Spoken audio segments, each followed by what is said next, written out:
Fui una esposa infiel y engañé a mi esposo con un amante más joven durante meses dentro de mi casa.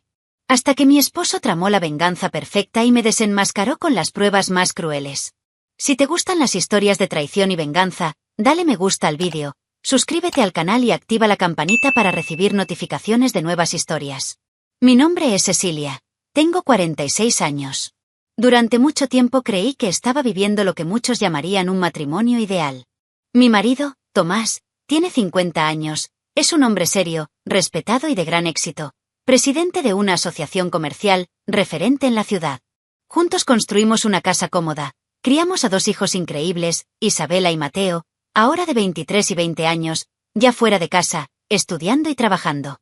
Siempre fui la base de la casa, dueña de un hogar impecable, presente en todos los cumpleaños, reuniones escolares, fiebres repentinas y abrazos silenciosos. Pero con el tiempo, la casa se quedó más vacía, y yo también. Mientras Tomás crecía afuera, yo me marchité por dentro. Me miré al espejo y apenas me reconocí. Me pregunté cuándo dejé de existir como mujer. Cuando los niños se marcharon, el silencio se apoderó de cada habitación. El sonido de las risas fue reemplazado por noticias en la televisión y pasos arrastrando los pies sobre el suelo de baldosas. Caminé por la casa como quien visita un museo, recordando el pasado en cada objeto. Me sentí invisible, como si mi papel hubiera expirado. Antes yo era la madre. Ahora, solo la esposa de Tomás. ¿Y él? Ni siquiera se dio cuenta. Siempre ocupado, viajando, liderando proyectos, rodeado de gente que lo admiraba. A veces lo veía irse con esa mirada determinada en sus ojos y pensaba, ¿todavía me ama? ¿O simplemente me respetas como alguien que respeta una antigua tradición? Nuestras conversaciones se volvieron burocráticas. Las interacciones se limitaban a facturas, problemas de plomería, médicos y planes de jubilación. No hubo más preguntas sobre cómo me sentía. No hubo contacto, no hubo interés genuino. Tomás era un hombre correcto, honesto y trabajador, pero ya no era mi compañero emocional. Dormimos en la misma cama, pero en mundos diferentes. Empecé a acostumbrarme a la sensación de abandono, aunque estaba acompañada. El peor tipo de soledad es la que ocurre dentro de tu propia casa. Y me lancé en ello sin darme cuenta. Hasta que un día, empezó a molestarme más de lo que podía soportar. La vanidad, antes olvidada, empezó a pincharme. Volví a usar perfumes que habían estado guardados durante años, probé lápices labiales viejos solo para ver algo de color en ese rostro pálido. No fue para Tomás. Fue para mí. Era por la mujer que todavía existía dentro de mí, pero que parecía enterrada bajo capas de rutina, niños y sacrificios silenciosos. Empecé a prepararme para ir al mercado. Para ir a la panadería. Para salir solo. Y me sentí avergonzado de ello. Como si estuviera haciendo algo mal por querer sentirme bella. Pero la verdad es que tenía sed de una mirada que dijera, aún eres deseable. Una mirada que ya no provenía del hombre con el que se había acostado durante más de 20 años. Algunos amigos sugirieron pasatiempos, otros hablaron sobre yoga, jardinería y viajes. Pero todo sonaba como una distracción de un dolor que era más profundo. No necesitaba estar ocupado. Necesitaba que me vieran. Necesitaba que alguien me escuchara sin prisas. Necesitaba sentir que todavía había vida palpitando dentro de mí. Y es en este espacio entre el silencio y la desesperación contenida donde algo comienza a cambiar. Los pequeños deseos renacen. Brotan pequeñas fantasías. Y no, todavía no había ningún otro hombre en esta historia. Pero la idea de que alguien pudiera mirarme de una manera que Tomás ya no miraba, empezó a perseguirme. Y fue en uno de esos días sin mucho propósito que algo pasó. Una invitación inocente a un evento parroquial. Un encuentro casual. Un café. Y una mirada diferente a la que estaba acostumbrado. Fue entonces cuando conocí a Ramiro. No era obviamente guapo, pero tenía algo, un carisma, una calidez en su sonrisa, una bondad olvidada en sus gestos. Algo que me hizo sentir vivo. Por primera vez en mucho tiempo, realmente me reí. Y esa risa resonó de una manera extraña dentro de mí. Algo estaba cambiando. Simplemente no tenía idea de a dónde me llevaría este cambio. Ramiro apareció en mi vida como alguien que no quería nada, y tal vez, al principio, realmente no quería nada. Tenía 33 años, estaba involucrado en proyectos parroquiales, siempre sonriendo, con esa presencia que sin esfuerzo llena el ambiente. Lo conocí durante una reunión parroquial sobre acciones sociales, y al principio, simplemente admiraba su facilidad para hablar con los demás. Era amable sin ser forzado, ingenioso sin ser vulgar. Cuando se acercó a mí por primera vez, fue solo para preguntarme si necesitaba ayuda con las cajas de donaciones. Pero en ese simple gesto, sentí algo diferente. Un calor extraño recorrió mi cuerpo. Algo que no había sentido en mucho, mucho tiempo. En reuniones posteriores empezó a saludarme con más entusiasmo, iniciando conversaciones sobre temas banales, pero con una ligereza que me hacía reír. Y me reí. Ríete como quien redescubre el sonido de su propia voz. Después de una de las misas dominicales, me invitó a tomar un café. Acepté sin pensarlo mucho, aunque un atisbo de culpa me hizo querer negarme. Pero la verdad es que lo deseaba. Por un momento en el que simplemente podría hablar con alguien que me escuchara atentamente. Y Ramiro escuchó. No miró el reloj, no apartó la mirada, no terminó mis frases. Realmente quería saber qué pensaba. Con el tiempo, los cafés se convirtieron en una especie de ritual. Y pronto se convirtieron en almuerzos. Luego cena. Todo es muy discreto, siempre con un motivo social detrás. Discutamos ese proyecto parroquial. Necesitamos revisar la lista de donaciones juntos. Pero en el fondo lo sabía. Y él también. Había una tensión creciente, algo tácito entre nosotros. Empecé a vestirme más. Se perfumaba antes de salir, escogía con cuidado sus pendientes, se arreglaba el pelo con más cuidado. Ramiro se dio cuenta. Siempre me elogiaba, mi blusa, mi sonrisa, mi forma de hablar. Estaba flotando en una burbuja de atención y vanidad inflada. Y, por primera vez en años, me sentí querido. Ramiro era un maestro en el arte del acercamiento lento. Nunca me tocó de manera inapropiada. Pero se estaba acercando, lo suficiente como para hacerme sentir mariposas en el estómago. Dijo frases que rayaban en el coqueteo, pero que aún podían verse como amabilidad. Tienes una manera muy especial de ver las cosas, Cecilia. Tomás tiene suerte de tenerte en casa. Frases peligrosas. Frases que removieron todo lo que estaba dormido en mi interior. Regresé a casa confundida, dividida, avergonzada, pero también viva. Y fue este sentimiento el que me capturó. La sensación de estar vivo de nuevo. Algo que Tomás, con su rigidez, ya no despertaba. Las cosas empezaron a salirse de control cuando apareció una noche con un regalo. Un libro.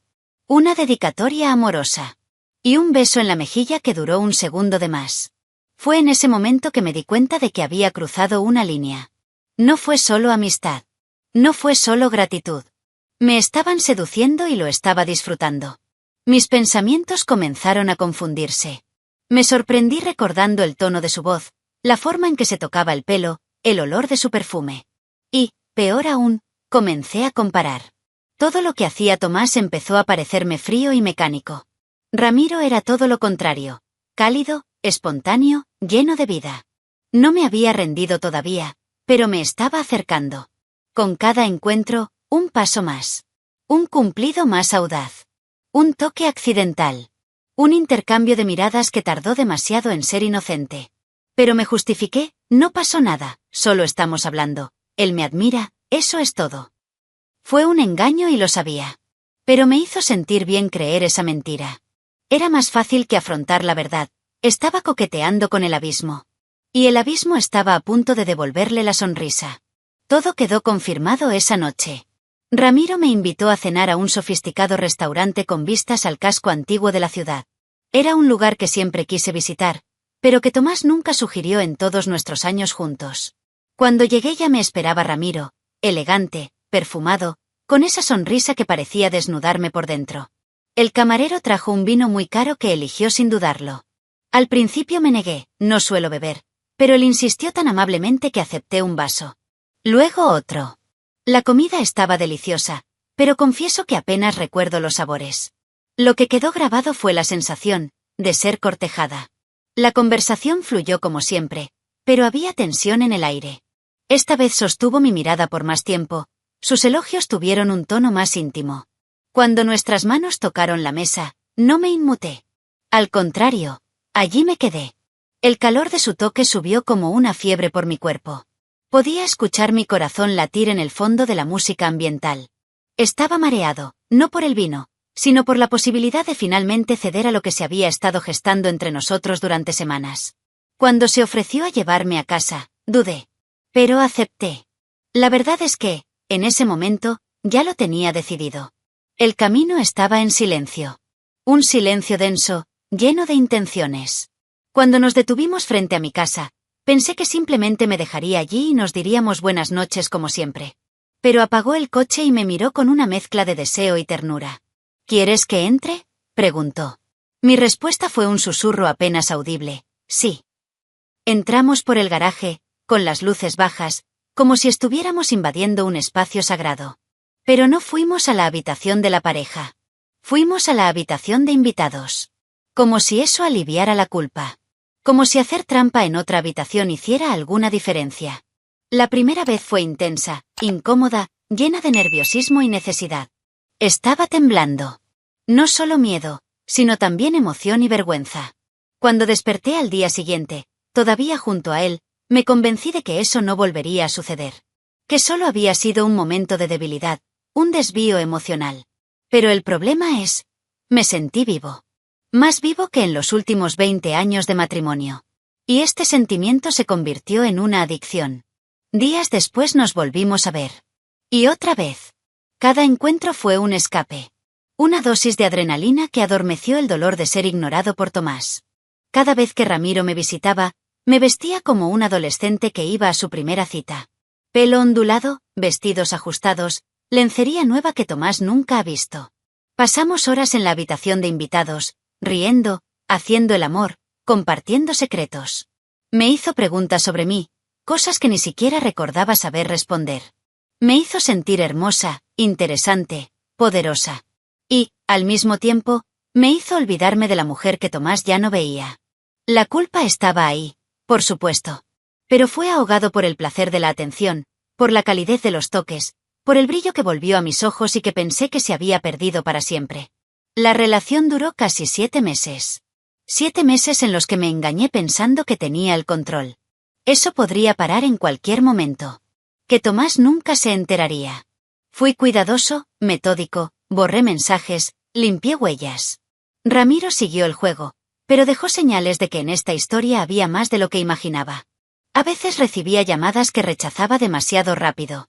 A veces se despedía de mí apresuradamente. Pero lo ignoré. Necesitaba creer que él era mi refugio, aunque fuera solo por unas horas a la semana. Y fue en este autoengaño donde me enterré.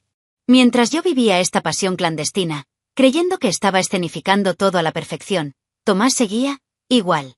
Tranquilo. Distante. Irreprochable. Su rutina no había cambiado en absoluto, lo que me hizo pensar que ni siquiera había soñado lo que yo estaba haciendo. Su silencio fue un alivio para mí. Me convencí de que si él no sospechaba, entonces todo estaba bajo control. Solo un poquito más. Solo una cita más. Solo hasta que me sienta preparado para... ¿qué? ¿Finalizar? ¿Confesar? No lo sabía. Pero pensé que tenía tiempo. Y fue con este error que Tomás me ganó. Tomás siempre ha sido un hombre reservado, metódico y detallista. Subestimé esto. Subestimé su capacidad para notar pequeños cambios. En mi tono de voz, en mi mirada, en largas horas bajo excusas poco convincentes. No confrontó, no preguntó. Pero él miró. Y ahora, mirando hacia atrás, me doy cuenta de que cada viaje de trabajo, cada silencio que tuvo en la cena, cada buenas noches impersonal, eran parte de algo más grande. Tomás no quedó indiferente. Fue paciente. Y mientras yo me involucraba cada vez más con Ramiro, él ideó su propia manera de afrontarlo. Más tarde descubrí que empezó a sospechar meses antes del primer beso. Instaló pequeños grabadores en puntos estratégicos de la casa, lámparas de mesa, una discreta caja en la estantería del despacho. No eran cámaras. Tomás prefería los sonidos. Palabras. Confesiones murmuradas entre sábanas. Gemidos ahogados. Risas llenas de ironía. Y Ramiro, siempre tan engreído, no escatimó en provocaciones. Describió nuestras noches en detalle. Se burló de Tomás. Ríete de la doble vida que llevaba. Y me reí, creyendo que nunca nos atraparían. Los viajes de Tomás no eran solo por negocios. En cada uno de ellos regresó con extractos editados y pruebas recopiladas. No se lo dijo a nadie. Ni siquiera para sus hijos, ni siquiera para sus amigos más cercanos. No buscaba un consejo, buscaba certeza. Y así fue. Montón de todas las certezas que un hombre podría odiar tener. Pero aún así, esperó. No por cobardía, sino por estrategia. Quería estar listo. Quería que, llegado el momento, no hubiera lugar para la negación, ni para la manipulación. ¿Y yo? Seguí creyendo que era inteligente. Hoy veo con otros ojos su mirada de aquellos días. No fue indiferencia, fue un juicio disfrazado. Fue un cálculo. Un juicio sin prisas, como quien espera que el acusado cave su propia tumba. Y cabe. Riendo, coqueteando, mintiendo entre dientes. No sabía que cada susurro en la habitación de invitados estaba guardado, archivado y organizado. Una colección de mi caída. Un expediente de mi error. Dormí junto a un hombre que ya me había condenado, pero que prefería la frialdad de los hechos a la furia de las palabras. Por eso, cuando me llamó para hablar de nuestra relación, ni siquiera lo sospeché. Pensé que era un arrebato tardío de afecto. Una petición para intentar reconectar lo que hace tiempo que está desconectado. Me preparé para escuchar acusaciones genéricas, quizás quejas de ser distante, menos afectuoso. Lo que no sabía es que él ya lo tenía todo.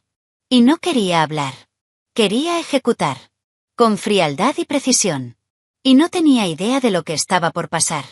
La invitación a la reunión llegó con un tono formal, casi impersonal. Tomás me envió un mensaje directo, diciendo que necesitaba hablar sobre decisiones importantes relacionadas con nuestro futuro. Me pareció extraño, pero al mismo tiempo sentí cierto alivio. Quizás había llegado el momento de hablar finalmente de la separación de forma civilizada. Me vestí con cuidado, no para seducir, sino para parecer fuerte y confiado. Sabía que merecía una explicación. Y pensé que si conducía bien podría irme dignamente. Después de todo, tenía los argumentos, la distancia, la soledad, su falta de presencia como marido. Lo que no sabía era que él no quería escuchar explicaciones. Al entrar en la sala vi a Tomás sentado a la mesa, impecable con su traje oscuro, con el rostro sereno y gélido. A su lado, una mujer elegante y de porte firme, su abogada. Y, frente a él, una libreta con la tapa levantada y un cronómetro digital detenido en cero. La escena me puso la piel de gallina. Pero me mantuve firme. Me ofreció una hora de charla. Siéntete libre de decir lo que quieras, dijo con una voz neutral que me desconcertó. Me senté, me ajusté el vestido y respiré hondo. Y comencé el discurso que había ensayado durante semanas. Hablé de mi dolor como mujer, el paso del tiempo, la ausencia de hijos, el silencio en la casa. Dije que me sentía invisible, olvidada. Reforcé que mi intención nunca fue destruir nada, solo buscar algo que me hiciera sentir viva. Me emocioné, dejé caer las lágrimas en los momentos justos. Intenté generar empatía. Hice que pareciera que la traición era un efecto secundario de su negligencia. No una elección consciente, sino un tropiezo provocado por la soledad. Fui dramático, sí. Pero pareció funcionar. Tomás se limitó a escuchar. En silencio. Sin interrumpir, sin reaccionar. Hasta ese momento, creía que tenía la oportunidad de salir victorioso. Cuando se acabó mi hora, Tomás simplemente se inclinó hacia adelante, hizo clic en algo en su computadora y comenzó lo que llamó la otra versión de la historia. Lo que escuché a continuación me heló la sangre. Primero, mi propia voz, en un susurro burlón. Si Tomás supiera lo bueno que eres en la cama, se caería muerto. Luego, se ríe. Mío. Y el de Ramiro. Me quedé helada. Todo el ambiente cambió. Los dos abogados se miraron y sentí que mi rostro se incendiaba.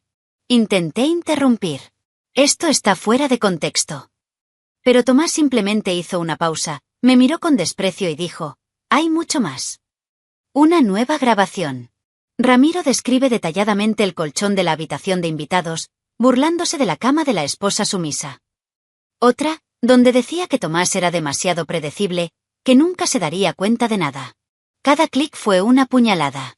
Mis palabras, dichas con arrogancia, volvieron como dardos. Intenté justificarlo, pero mis líneas grabadas me traicionaron. Cada intento de defensa fue desmantelado segundos después al comprometer el audio. La narrativa que intenté construir se desintegró allí, ante la frialdad de la evidencia. Ya no tenía el control. Nunca he estado Fue entonces cuando lanzó la peor grabación. El más cruel. El más sucio. Era mi voz, completamente transformada, ronca, sin frenos. Estaba suplicando, perdiendo cualquier rastro de control. Ramiro, ven aquí y monta a tu perrita. Monta conmigo, ahora. Y lo que siguió fue un sonido que nunca pensé que nadie más escucharía. Mis gritos agudos y desesperados, como los de un animal en celo, en un estado de éxtasis grosero y humillante. Mi respiración, mis gemidos, mis palabras vulgares, pidiéndole a Ramiro que me empujara más fuerte, todo ahí, abierto, proyectado alto y claro. Me convertí en un espectáculo grotesco delante de todos. ¿Y lo peor? No se podía negar. Ese era yo. Desnudas quedaron mi carne, mi vanidad, mi mentira. En esa habitación, todo lo que poseía se convirtió en polvo. La pose, el discurso, la supuesta dignidad. Cada mentira revelada con precisión. Tomás no gritó, no se emocionó. Simplemente dejó que las grabaciones hablaran por él. Y hablaron cruelmente. Sentí que me encogía en mi silla, como si estuviera en el tribunal. Y en cierto modo lo fue. Pero allí no había ningún juez ni jurado, solo mi verdugo. Tomás. Y lo entendí, con un nudo en la garganta.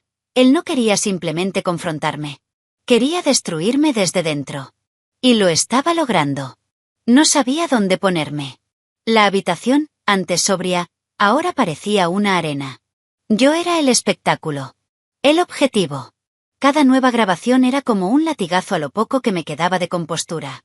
Mi voz, mi risa, mis palabras más crueles.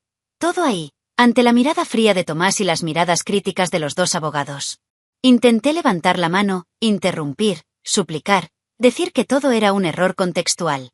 Pero ya no había vuelta atrás. Estaba atrapado solo.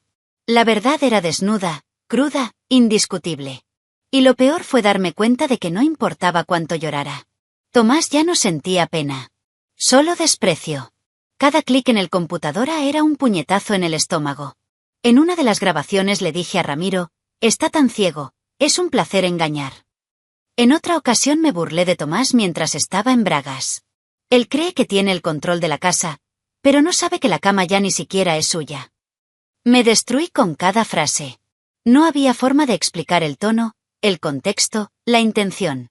Mis palabras me traicionaron más que cualquier otra prueba. Y Tomás, en absoluto silencio, me dejó hundirme. No necesitó alzar la voz ni una sola vez. Su plan era dejarme sin palabras y lo logró. Mis intentos de contraatacar fueron patéticos. Viajaste demasiado, te alejaste de mí. Me sentí solo. Argumentos vacíos cuando se ponen al lado de mis gemidos grabados, de mi placer abierto y de mis frases cortantes. Fue entonces cuando una nueva grabación desmanteló mi último pilar de defensa. Le dije a Ramiro, en tono perverso, haz que viaje más. Haz como que apoya sus proyectos. Cuanto más lejos, mejor. Mi argumento de carencia se convirtió en manipulación premeditada. Ya no era una mujer herida. Fui cómplice activo de mi propia traición. Lo que antes parecía un escape emocional ahora sonaba como pura crueldad. La abogada de Tomás ya no pudo ocultar su repulsión. La mía, avergonzada, miró al suelo, como si ella también quisiera desaparecer. Me acurruqué en la silla, jadeando en busca de aire, tratando de comprender cómo mi vida se estaba desmoronando tan rápidamente. Y Tomás impasible. Como si estuviera viendo un documental sobre la caída de un desconocido. Y tal vez, en ese momento, yo ya era eso para él. Un extraño. Una mujer que compartía cama, pero escondía un abismo entre las sábanas. Con cada segundo, la distancia entre nosotros aumentaba. Y, sin embargo, no pronunció una sola palabra de enojo. Su venganza fue el silencio. Y fue devastador. Cuando se detuvieron las grabaciones, el cronómetro marcaba 58 minutos. Fui destruido. Con ojos llorosos, maquillaje corrido, dándose la mano. No quedó nada del discurso que preparé. No había más lógica, justificación o argumento que pudiera salvarme. Cerró el computadora y lo guardó en silencio. Y por un momento pensé que iba a decir algo. Pero no. Simplemente se puso de pie, me miró a los ojos con disgusto reprimido y dijo, firmaremos los papeles mañana. Y se fue. Sin gritos. Ningún escándalo. Sin dramatismo. Solo con la certeza de quien ya ganó, con método, con calma, con crueldad quirúrgica. La habitación quedó en silencio. Mi abogado me ofreció un vaso de agua, que rechacé. Estaba paralizada, como si la hubiera atropellado un camión de realidad. El amor que alguna vez existió entre nosotros había sido enterrado en ese momento. Tomás se fue llevándose consigo la última chispa de dignidad que intenté mantener. Ahora lo único que me quedaba era vergüenza. La sensación de estar expuesto, despojado moralmente, juzgado y condenado, con pruebas que salieron de mi propia boca. Y lo peor estaba por llegar. Simplemente no tenía idea de lo que tenía reservado para el acto final. Salió de la habitación sin mirar atrás. Y cuando la puerta se cerró detrás de él, el sonido fue más penetrante que un grito. Todos estábamos en silencio. Yo, mi abogado que ahora parecía arrepentido de estar allí y su abogado, que acababa de recoger los documentos con aire de misión cumplida. Nadie me consoló. Nadie dijo nada. La silla en la que había estado ahora parecía demasiado vacía, como si tuviera el rastro de algo que le hubieran quitado a la fuerza. La ausencia de Tomás fue ensordecedora. Fue el veredicto silencioso de alguien que ya no quería ser parte de la misma historia que yo. Y eso, por extraño que parezca, me desesperó. Fue en esta desesperación que comencé a hablar. No para justificarme, sino para intentar recuperar algo de control. Intenté armar allí mismo una nueva narrativa, como quien intenta apagar un incendio con sus propias manos. Hablé de la soledad. Por falta de atención. Las noches que lloraba sola en la cocina, con miedo de envejecer sin que me dieran cuenta. El abogado simplemente lo anotó. Mi propio defensor se limitó a escuchar, sin reaccionar. Estaba hablando solo.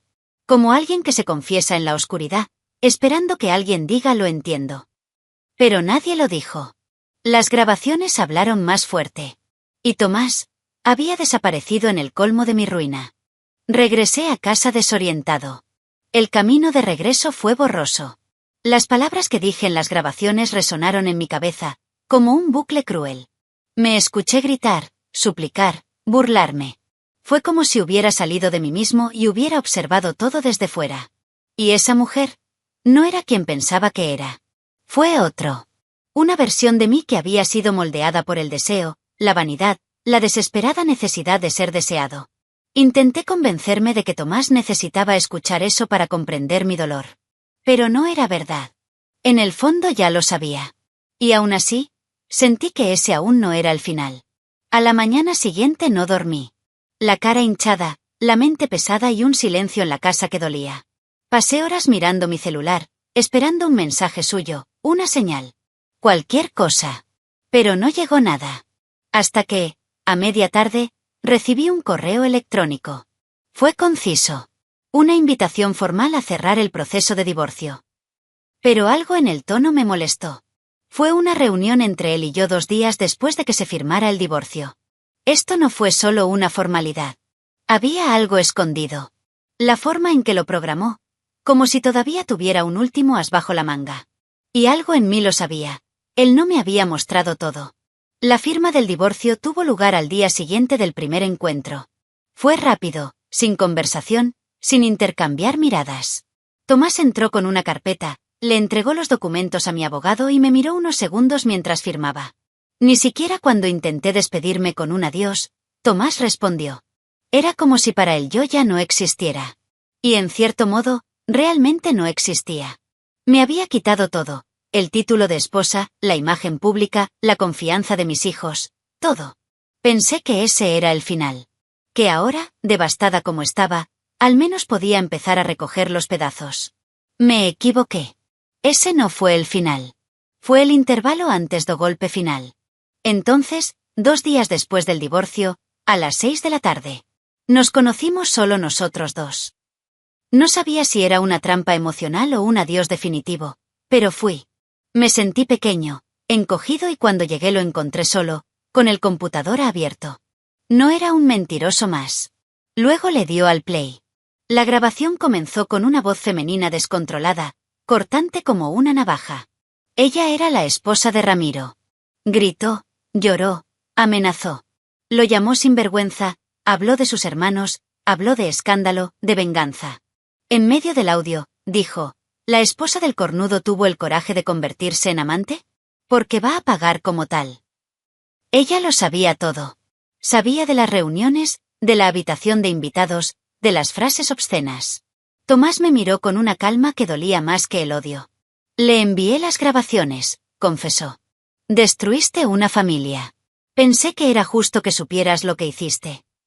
Me quedé paralizado. Tenía las manos sudorosas y sentía la garganta apretada. ¿Le contaste todo? Pregunté en voz baja. Y él simplemente asintió. Dijo que envió todo, los audios, los informes, las fechas, las ubicaciones. Ella merecía saber la verdad. Al igual que yo. Y eso fue todo. Se levantó, tomó el computadora y me dejó allí sentada, una vez más, sola con el peso de estar expuesta, otra vez. Salí de esa reunión sintiéndome vacío, derrotado. Pero todavía no tenía idea de lo que vendría después. Tomás era cruel, pero ella era brutal. Fue el domingo siguiente. Misa a las 10 h. Estaba tratando de volver a la rutina, fingir ser normal, encontrar algo de dignidad en lo poco que quedaba de mi imagen pública. Pero cuando salí de la iglesia, al doblar la esquina de la parroquia, me sorprendí. La esposa de Ramiro me estaba esperando. Solo. Pero con los ojos llenos de fuego. No hubo tiempo para correr. Me agarró del pelo y me tiró al suelo. Me arrastró por las rocas del estacionamiento. Perra. Destruiste mi casa. Y cada grito iba acompañado de una bofetada, una patada, un tirón. Grité. Pero nadie lo detuvo. Nadie ayudó. Todos miraron. Después de recibir una fuerte paliza, 2 hombres de la comunidad me separaron. Pero el daño ya estaba hecho. Me rasparon las rodillas, me cortaron la boca y la vergüenza fluyó entre lágrimas. Días después descubrí lo peor. La esposa de Ramiro tomó las grabaciones y las distribuyó a todos los grupos de la parroquia. Todo. Mujeres, jóvenes, parejas, viudas.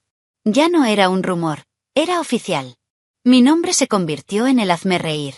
El apodo de Perrita empezó a circular en mensajes de voz, pegatinas y chistes en los pasillos. Si Tomás destruyó mi corazón, ella destruyó mi nombre.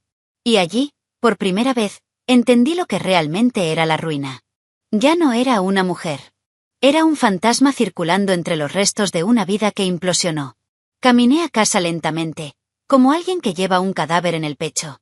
El portón, el olor de la cocina vacía, las fotos de los niños aún en las estanterías. Todo parecía burlarse de mí. Cada rincón de la casa tenía un recordatorio de algo que destruí. Me senté en el sofá de la sala, todavía cubierta de polvo de la acera de la iglesia, y lloré. No para el matrimonio, sino por lo que me he convertido. Me vi en el espejo y no reconocí a esa mujer. Ya no era esposa, ni amante, ni madre, porque hasta Isabela y Mateo habían dejado de responderme desde que todo salió a la luz.